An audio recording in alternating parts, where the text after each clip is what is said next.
So I'm excited about Kevin's campaign. There's only 31 days left. Is that what it is? Is that what it is? So 29 days? Oh my God. So let's hear from the candidate, Kevin Bristow. All right. How's everybody doing? Thank you. Thank you for coming. Thank you, Bob, for those kind words. And I gotta give a special shout out to the folks at Century 21 for providing the space, and all of you who've helped out and donated. My beautiful girlfriend, Faria, who has put up with more in the last 8-9 months than anybody probably should have. And my good friend Scott, who was helping folks sign in, and also my other friend Sylvester, who's you all saw up the front. You know, I had a big, long, drawn-out speech written, and you know, I feel like I know everybody here pretty well at this point, and I feel like you all kind of have a good idea of who I am and what I stand for. But as Bob and all the electeds here know, when you're running for office and people ask you, why are you running for office, you've got to have like 4 different iterations, and there's like the 30-second, 1 minute, 90-second, and 2-minute version. And I was yelled at, you know, the first time somebody asked me that question, because they go, you're talking too much. Let's get it down. Me personally, I've always had a problem with that. I don't like sound bites. I don't like boiling things down to a very simple point, because I think things are complex, and the issues that we're dealing with are complex. So I hope that today I can give you a little bit more about my background, who I am, so that you all have a better understanding of why exactly I am running. Number one, for as long as I can remember, people have always told me that I should run for something. And to be honest, even though this is my first time as a candidate, I've been around politics for the majority of my life. And the way that I got involved with that is partly because of my uncle in the back there, Steve Bristow, who diehard Democrat and also a cowman. And he taught me from a young age what it was to be a Democrat. So I'm proud of that fact. Number two, you know, I first got introduced to politics when I was about 15 years old. And that was about a year or so after I went to the foster care system. Now, the way that I got involved was through a group called California Youth Connection. And the captain back here is actually one of my students, and she's also a member of California Youth Connection. So what they do is they're a legislative advocacy group for foster youth. So from the time I was about 15 or 16, every year we would put together a legislative agenda, and we'd go up to the state capitol, and Bob, you may experience this in January. And we pretty much stormed the Capitol for a day, and we meet with all the senators and assembly people and all the high-ranking officials, sometimes even the governor. And I just learned at a very young age what a positive impact you can have if you're truly passionate about what you're doing, and if you work together, you know. And believe it or not all politicians are bad. I've met quite a few good ones. I mean, over the years I've had the opportunity to work with folks like Jim Bell and Susan Bonilla and Bob Kowski and even Arnold Schwarzenegger. You know, he signed 6 bills into law for foster youth. So it's a bipartisan issue a lot of times, which makes me happy. That being said, you know, I decided that this was something that I wanted to do because, as most of you know, I work at Cal State East Bay, and I do run a support service program called Renaissance Scholars, and we support former foster youth who attend the university, very similar to the one that your friend was telling you about at Berkeley. In fact, we work closely with all the different schools that have these programs. So essentially, I got tired of being a cog in the machine that I was constantly raging against, and I decided instead to move outside that realm and try to be more of a mechanic to fix that machine and make it run a little more smoothly and efficiently. I know that it's not going to be easy, but there's a lot of things that we can do. But I also know that the bottom line is I wouldn't be where I am today if it wasn't for my higher education, specifically community college. Because when I emancipated at 18, there weren't a whole lot of options available to me. I didn't really get good grades. I was a smart kid, but I didn't really know how to apply myself or really make an effort. So I wasn't able to go to a CSU or to a UC or a private university fresh out of high school. And I got involved with a program and that helped me out. And I had a mentor who came along, and she took me to the school, and she helped me sign up, and she helped me pick my classes and fill out my financial aid forms.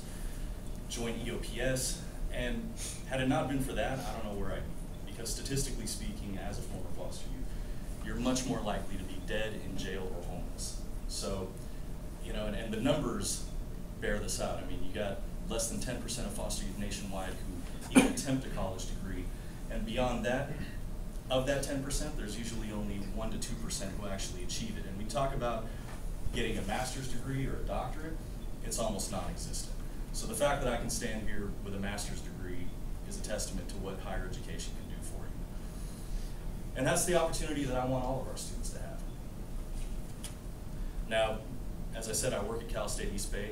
Prior to that, I also worked for Children and Family Services as an education specialist, doing the same type of deal, helping kids in the similar position be able to go to school. I'm a union member, and being that I work with students every day, and I work with faculty and staff every day, I understand the issues that they're facing. And they're tough, and Wendy works there, she can tell you. You know, we've had a doubling of tuition, our Cal grants are on the chopping block, we have reduced classes, the list goes on and on, furloughs and layoffs. You know, so I see what happens. I see the effect that it has on these kids, and it upsets me. And I know that Ohlone has done a really good job thus far of, you know, stemming those negative effects of budget cuts. But troubled waters are ahead. You know, nothing's going to be easy from here on out. So, what are my priorities? Well, number one, the infrastructure of the the college, as well as the development of the frontage property. Now, Measure G has already been approved. It's going well so far as I can see, but it's going to do a lot more for the college. It's going to renovate the classrooms and the science labs. It's going to update our technology. It's going to update for earthquake and fire safety, as well as improve access for disabled students. Now, when it comes to the frontage property, a lot of people always ask, well, what's your plan for the frontage property? Well, I'm not a developer, so I don't get to come up with a plan. But what I do get to do is analyze those plans and vote on them. So when I'm analyzing them and voting on them, what I'm going to be looking at are 3 specific sets of criteria. Number one, it has to generate the maximum amount of revenue, not only in the short term, but in the long term. This is something that's going to be there for decades to come. So we need to ensure that it's something that's fiscally responsible. Number two, it needs to be something that addresses the needs of the students and enhances their overall experience. We don't need another Starbucks for them to buy coffee. You know, what we need is something that's going to create a vibrant college community. You know, something that's going to make Ohlone more than, you know, a commuter school or a place to kill time, you know, in between classes. We want it to be something that's going to bring folks together. And number three, we want to make sure that we preserve and enhance the historic and unique nature of the Mission San Jose neighborhood. I know the folks who live there are they're very proud of their neighborhood, and rightly so. And so whatever it needs to be is going to be something that, that protects that.